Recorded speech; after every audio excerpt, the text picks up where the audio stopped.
السلام عليكم ورحمة الله وبركاته. الحمد لله وحده والصلاة والسلام على من لا نبي بعده. الحمد لله رب العالمين والصلاة والسلام على سيد الأنبياء وأشرف المرسلين وعلى آله وأصحابه أجمعين.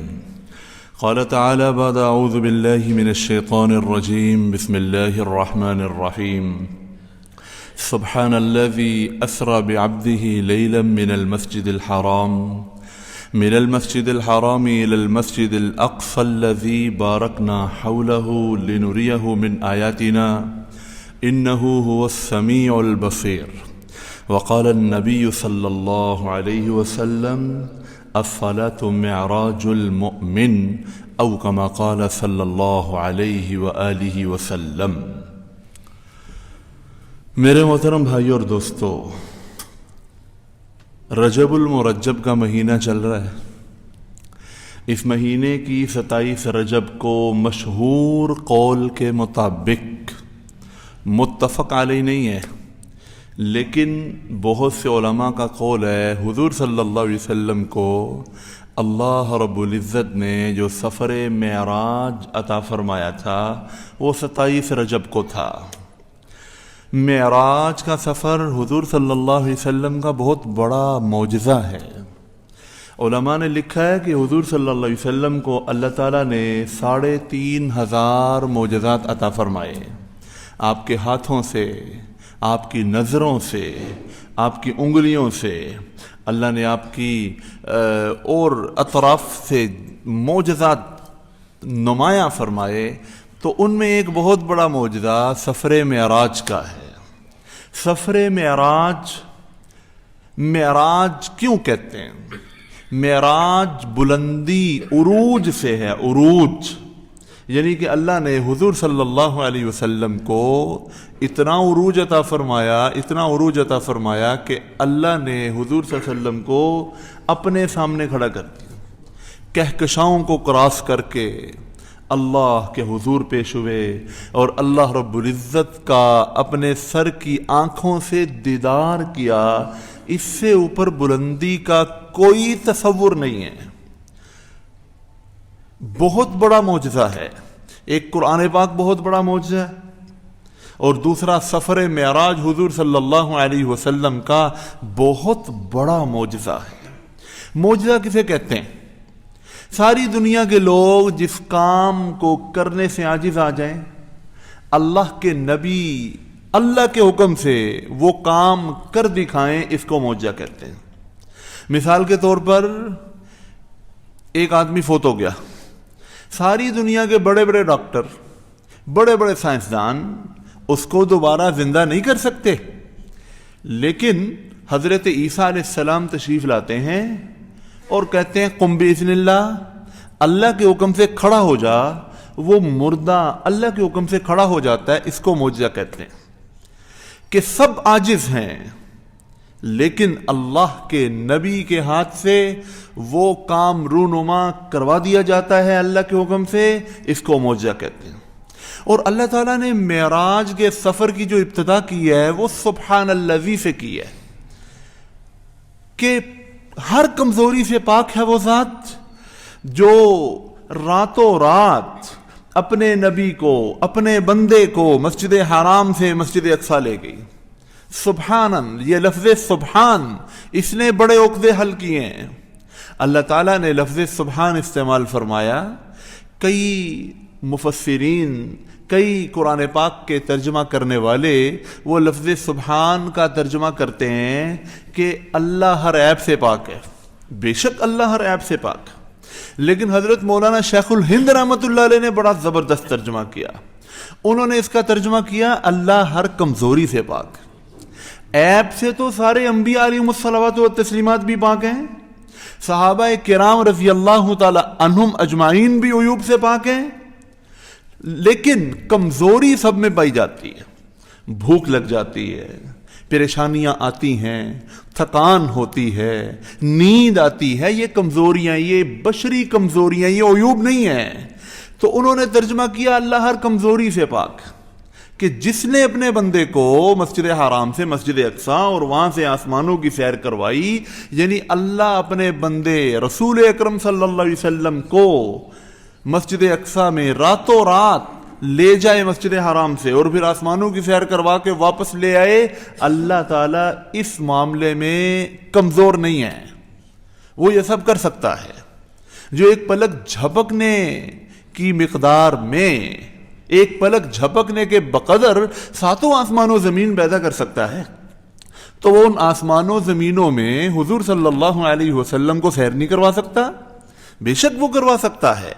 حضور صلی اللہ علیہ وسلم فرماتے ہیں کہ میں ام ہانی رضی اللہ تعالی عنہا کے گھر سو رہا تھا، آرام فرما رہے تھے، تو آپ ام ہانی کے گھر سے اٹھے ہیں اور جا کے حتیم میں سو گئے۔ فرمایا میری کیفیت یہ تھی کہ آنکھیں تو سو رہی تھیں لیکن میرا دل جاگ رہا تھا۔ ایک حدیث میں فرمایا ان عینی تنامان ولا ینام قلبی، میری آنکھیں سوتی ہیں، میرا دل یاد الہی میں جاگتا رہتا ہے، دل پہ غفلت طاری نہیں ہوتی۔ تو اسی لیے حضور صلی اللہ علیہ وسلم سوتے تھے، آپ کا وضو نہیں ٹوٹتا تھا، کیونکہ آپ کو سوتے ہوئے بھی اپنی توانائیوں پہ کنٹرول ہوتا تھا۔ اور عام آدمی جب سوتا ہے اس کو پتہ ہی نہیں ہوتا کہ وہ کہاں ہے، وہ اس سے اس کا وضو ٹوٹ گیا یا وہ کس کیفیت میں ہے یا اس کے ارد گرد کیا باتیں ہو رہی ہیں، اس کو پتہ ہی نہیں۔ تو حضور صلی اللہ علیہ وسلم اس کیفیت میں حتیم میں جا کے آرام فرمایا فرشتے آئے اور انہوں نے مجھے بیدار کیا۔ سیدنا جبرائیل علیہ السلام کے بارے میں فرمایا انہوں نے پاؤں دبا کے جگایا۔ کتنا ادب ہے کہ اللہ کا لاڈلا محبوب آرام کر رہا ہے، سید الملائکہ تشریف لاتے ہیں اور حضور صلی اللہ علیہ وسلم کے قدم مبارک دبا کے ان کو جگاتے ہیں۔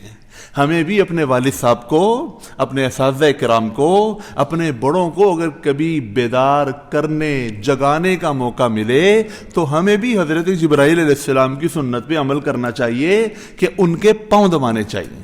یہ ان کا ایک ادب ہے۔ حضرت جبرائیل نے وہ ادب ہمیں کر کے سکھایا، کر کے دکھایا، جگایا اور آب زمزم کے کنویں کے پاس لے آئے۔ فرمایا کہ میرے سینہ مبارک کو انہوں نے چاک کر دیا، کھول دیا، اور میرے قلب اطہر کو نکالا اور آب زمزم کے ساتھ میرے دل کو دھویا۔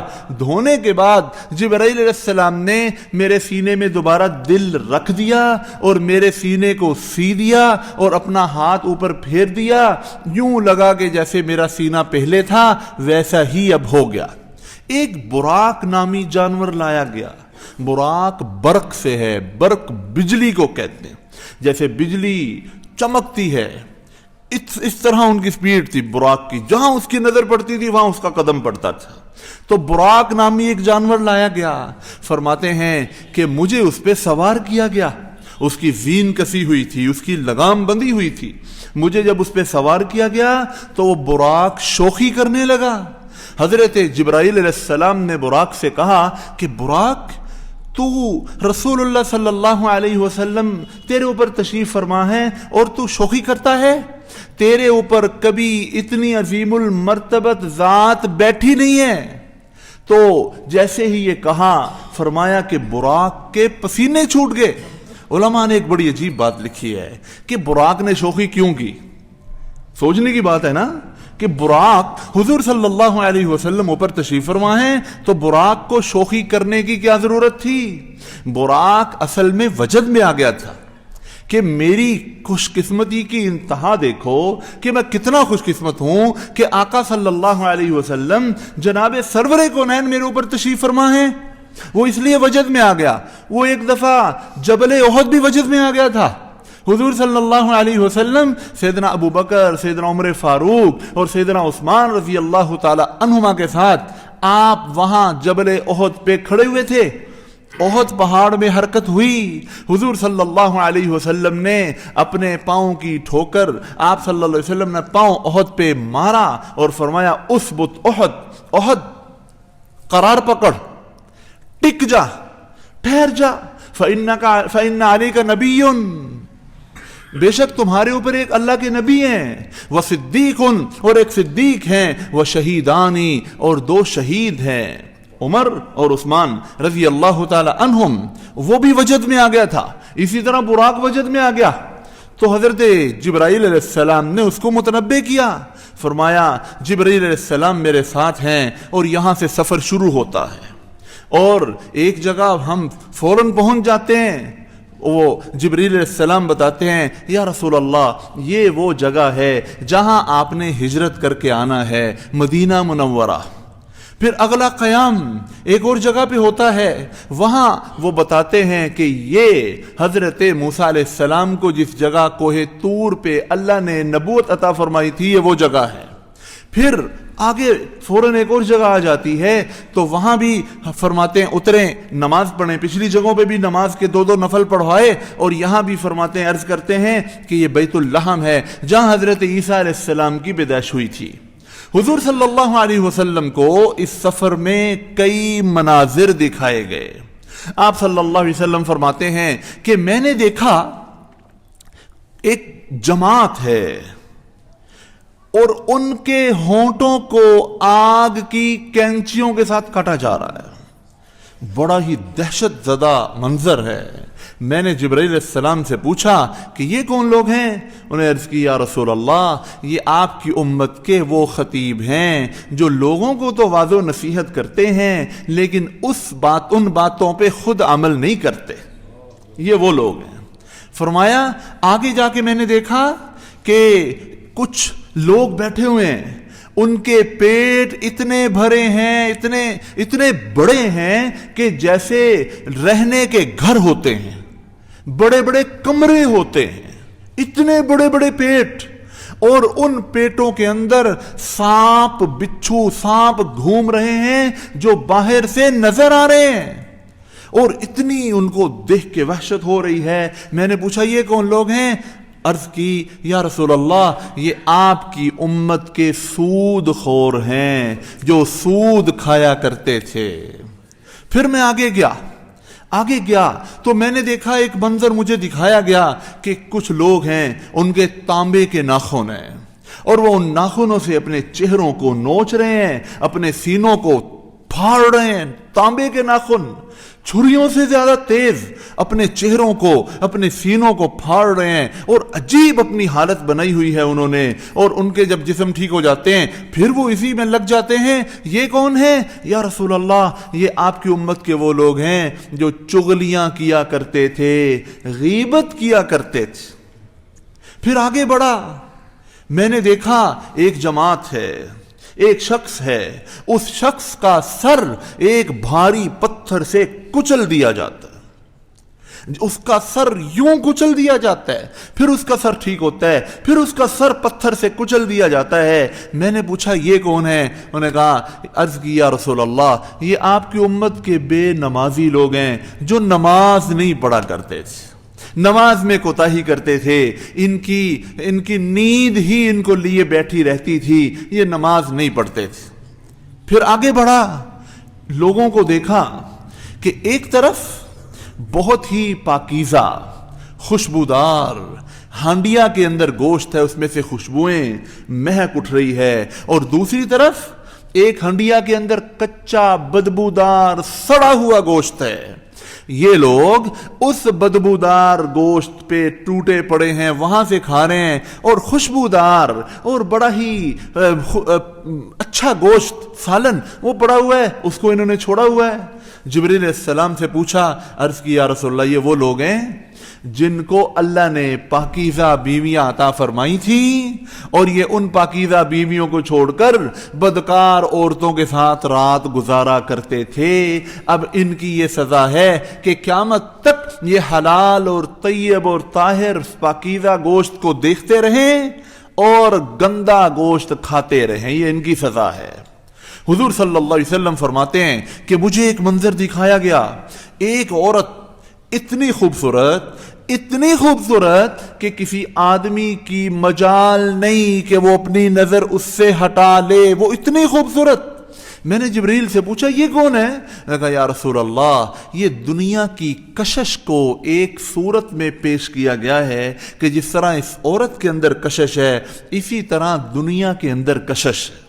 پھر آگے گیا، ایک بڑھیا جو بہت بوڑھی ہو چکی ہے اور اس کی چہرے پہ ایسے جھریاں پڑی ہوئی ہیں، بڑی بدصورت ہو چکی ہے۔ پوچھا یہ کون ہے؟ عرض کی یا رسول اللہ یہ دنیا کی حقیقت ہے، دنیا کی حقیقت یہ ہے۔ خوش نمائی اس کی اس عورت کی طرح ہے اور دنیا کی حقیقت یہ ہے، اور دنیا اتنی بوڑھی ہو چکی ہے جتنی یہ عورت بوڑھی ہو چکی ہے، اور دنیا بس اتنی ہی دیر اور چلے گی جتنی بوڑھی عورت اب زندہ رہے گی، یعنی کہ دنیا کے اختتام کی طرف اشارہ۔ پھر فرماتے ہیں کہ میں نے حضرت موسیٰ علیہ السلام کی قبر پر گزرا، میں نے دیکھا موسیٰ علیہ السلام اپنی قبر میں کھڑے ہو کر نماز پڑھ رہے تھے۔ موسیٰ علیہ السلام اپنی قبر میں کھڑے ہو کے نماز پڑھ رہے تھے۔ فرماتے ہیں پھر مسجد اقصیٰ میں مجھے پہنچایا گیا اور براق کو جبرائیل علیہ السلام نے باندھ دیا۔ ایک وہاں پتھر تھا، اس میں انہوں نے اپنی انگلی کے اشارے سے سوراخ کیا اور اس پتھر کے ساتھ براق کو باندھ دیا۔ گویا توکل کی حقیقت ہمیں بتائی۔ اب براق حضرت جبرائیل سے بھاگ کے کہیں جا سکتا تھا؟ جبرائیل علیہ السلام کی پہنچ سے براق کہیں دور ہو سکتا تھا؟ لیکن پھر بھی باندھا کہ توکل کرو لیکن اسباب بھی اختیار کرو۔ تو اس براق کو باندھا، فرمایا مسجد میں ہم داخل ہوئے۔ مسجد جو ہے وہ نورانی صورتوں کے ساتھ کھچا کھچ بھری ہوئی ہے۔ اللہ نے تمام نبی سیدنا آدم علیہ السلام سے لے کے حضرت عیسیٰ علیہ السلام تک تمام نبیوں کو سیدنا رسول اکرم صلی اللہ علیہ وسلم کے استقبال کے لیے مسجد اقصیٰ میں جمع کیا ہوا ہے۔ سارے کے سارے حضرت جبرائیل اذان دیتے ہیں۔ جب اذان ہوتی ہے اب یہ بات چلتی ہے جی کون نماز پڑھائے؟ حضرت جبرائیل علیہ السلام سیدنا رسول اکرم صلی اللہ علیہ وسلم کا ہاتھ پکڑتے ہیں اور ان کو آگے کرتے ہیں کہ آپ امام الانبیاء ہیں، آپ ہی یہاں نماز پڑھائیں گے کیونکہ روحانی اعتبار سے آپ ان سب سے زیادہ وزنی ہیں۔ حضور صلی اللہ علیہ وسلم فرماتے ہیں کہ میں انبیاء کی امامت کرواتا ہوں، اسی لیے حضور صلی اللہ علیہ وسلم کو امام الانبیاء کہا جاتا ہے کہ سارے کے سارے نبیوں نے حضور صلی اللہ علیہ وسلم کی اقتداء کے اندر نماز پڑھی معراج کی رات۔ پھر فرماتے ہیں نماز سے فارغ ہوئے، وہاں سے جب ہم باہر آئے تو مسجد اقصیٰ کے باہر ایک صخرہ تھا، صخرہ ایک چٹان کو کہتے ہیں، اس چٹان کے اوپر ایک سیڑھی لگی ہوئی تھی۔ اس سیڑھی کے ذریعے سے میں اور حضرت جبرائیل علیہ السلام، اور بعض روایات میں آتے ہیں حضرت میکائیل علیہ السلام بھی ساتھ تھے، ہم اس سیڑھی کے ذریعے سے آسمان کی طرف گئے۔ اب پہلے آسمان کا دروازہ کھٹکھٹایا، وہاں کے دروغے نے پوچھا کون ہے؟ جبریل ہوں۔ اور آپ کے ساتھ کون ہے؟ میرے ساتھ محمد صلی اللہ علیہ وسلم ہے۔ کیا ان کو بلایا گیا ہے؟ جی جی ان کو اللہ رب العزت نے بلایا ہے۔ آسمان کا دروازہ کھلتا ہے۔ فرماتے ہیں میں پہلے آسمان میں جب جاتا ہوں تو ایک بوڑھے شخص کو دیکھتا ہوں، وہ بیٹھے ہوئے ہیں، دائیں طرف دیکھتے ہیں، دائیں طرف بھی پرچھائیاں سی نظر آ رہی ہیں، بائیں طرف بھی پرچھائیاں نظر آ رہی ہیں، دائیں طرف دیکھتے ہیں تو مسکرا پڑتے ہیں، بائیں طرف دیکھتے ہیں تو ان کی آنکھوں سے آنسو جاری ہو جاتے ہیں۔ میں پوچھتا ہوں جبریل یہ کون ہے؟ انہوں نے کہا یہ آپ کے ابا حضرت آدم علیہ السلام ہیں۔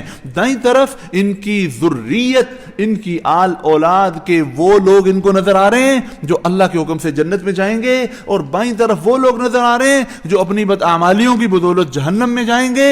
تو جب یہ دائیں طرف جنت والوں کو دیکھتے ہیں تو خوش ہوتے ہیں کہ میری اولاد میں اتنی بڑی مقدار، اتنی بڑی تعداد جنت میں جائے گی۔ جب بائیں طرف دیکھتے ہیں تو اس وقت یہ پریشان ہوتے ہیں کہ اتنی بڑی تعداد جہنم کے اندر بھی جائے گی۔ حضور صلی اللہ علیہ وسلم ان کی طرف بڑھتے ہیں، وہ استقبال کرتے ہیں، مرحبا بالابن الصالح والنبی الصالح، مرحبا مرحبا، میرا نیک بیٹا آیا، اللہ کا نیک پیغمبر آیا۔ پھر وہاں سے دوسرے آسمان کی طرف چلتے ہیں، وہاں حضرت عیسیٰ اور حضرت یحییٰ علیہ السلام استقبال کرتے ہیں، وہ کہتے ہیں ہمارا نیک بھائی آیا، نیک پیغمبر آیا۔ تیسرے آسمان پر حضرت یوسف علیہ السلام استقبال کرتے ہیں، چوتھے آسمان پر حضرت ادریس علیہ السلام استقبال کرتے ہیں، یا تیسرے پہ ادریس یا چوتھے پہ یوسف، اس طرح استقبال کرتے ہیں۔ پانچویں آسمان پر حضرت ہارون علیہ السلام استقبال کرتے ہیں، اور چھٹے آسمان پر حضرت موسیٰ علیہ السلام استقبال کرتے ہیں۔